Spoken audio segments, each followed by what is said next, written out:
السلام عليكم ورحمة الله وبركاته. أهلا بيكم في قناة عالم تصليح الساعات.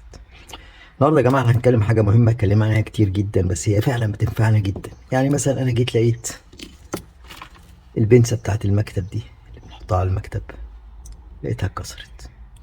طيب نعمل ايه؟ نلحمها ازاي؟ زي ما قلت بحاجة بسيطة جدا، بحاجة بسيطة جدا هنقدر نلحمها وبأقل تكلفة. تعالى كده معايا نشوف هنلحمها ازاي. أول حاجة يا جماعة لازم هننضف اللي انتوا شايفينه المكان دوت عشان ميكونش عليه اي حاجه، عشان يقدر يدخل في المكان التاني بنظافه جدا بفرشه عاديه، فرشه سنان قديمه عندك اهو زي ما انت شايف.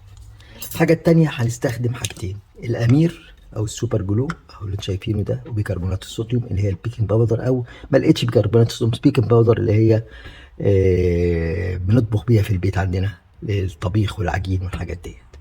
يمكن اتكلمنا عليها قبل كده. لكن قبل اي حاجه لازم تحط حاجه تحتيهم، لان الامير ده بيقع على المكتب عندك بيبوظ الدنيا كلها، فلازم تحط حته بلاستيك كده بحيث ان انت تبقى ايه، في مكان نظيف كده مفيش اي مشكله. السوبر جلو اللي هم زي الامير اهو، بيجي حاجات كده تتباع كلها زي دوت كده، يبقى لوح كامل كده انت شايفه ده، ورخيص جدا مش غالي.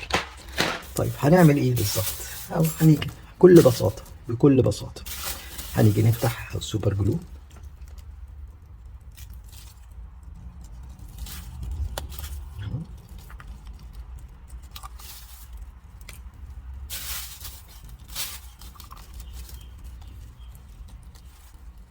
مش هتاخد منك اقل من دقيقة اهو. وهنحط، نفتح البيكنج باودر برضو، انت شايفها طبعا حاجة معروفة جدا. ونحط هنا امير اهو، ابتدى ينزل اهو. نحط كمية كويسة عشان يتشرب بيه، لان ده شكله كده حديد زهر. ونجيب التانية نحط عليها.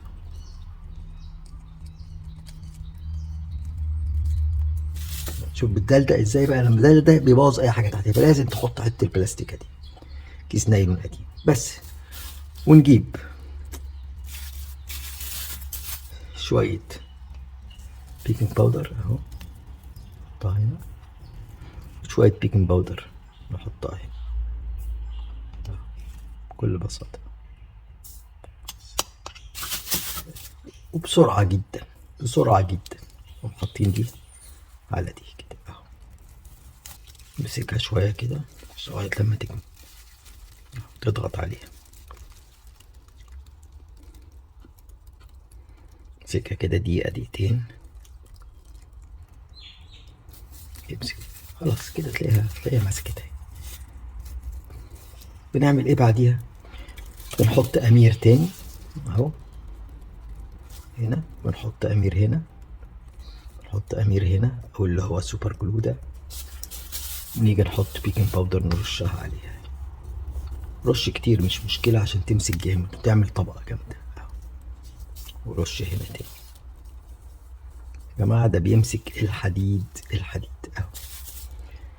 بعدين بنيجي نحط كده، نسويها، وهنا نسويها، شوف بتبقى طبقة حديد فعلا. نحط تاني عشان نبقى مطمنين، ده بيجمد جامد جدا. حاجة يا جماعة بصراحة أنا عملت لها فيديوهين قبل كده بصراحة، بس مستخسر إن حاجة اللي لقيتها دي بايظة كسرت مني الصبحية، فقلت لازم أوريكم هنعملها ازاي. نرجع نحط طبقة تاني، كل ده ما يكلفكش ملاليم. الناحية دي والناحية دي، سيبها شوية كده لغاية لما تمسك.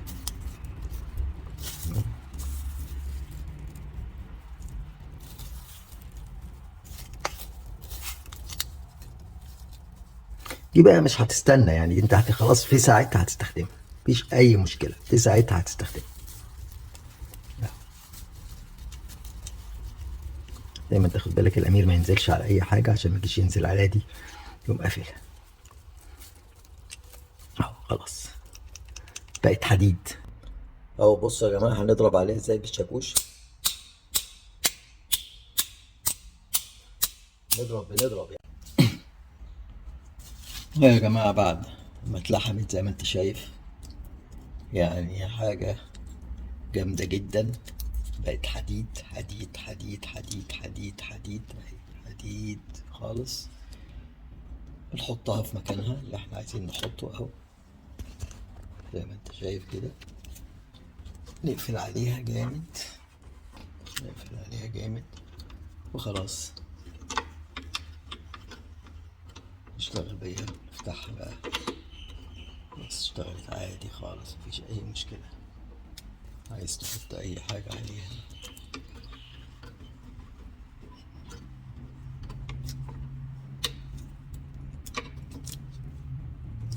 بس كده. تحياتي لكم، اتمنى يا رب الفيديو ده يكون عجبكم، وان شاء الله نشوفكم في فيديوهات جايه. وما تنسوش تعملوا شير الفيديو ده، حاجه مهمه جدا يا جماعه، هتنفع ناس كتيره جدا جدا جدا.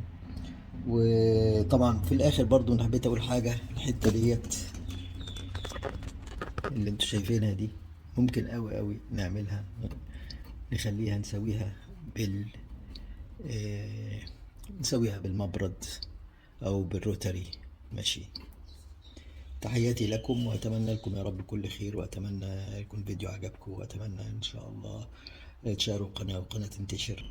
ما تنسوش يا جماعة تشتركوا في مجموعة عالم تصحيح الساعات. ربنا يبارك فيكم ويحفظكم. السلام عليكم ورحمة الله وبركاته.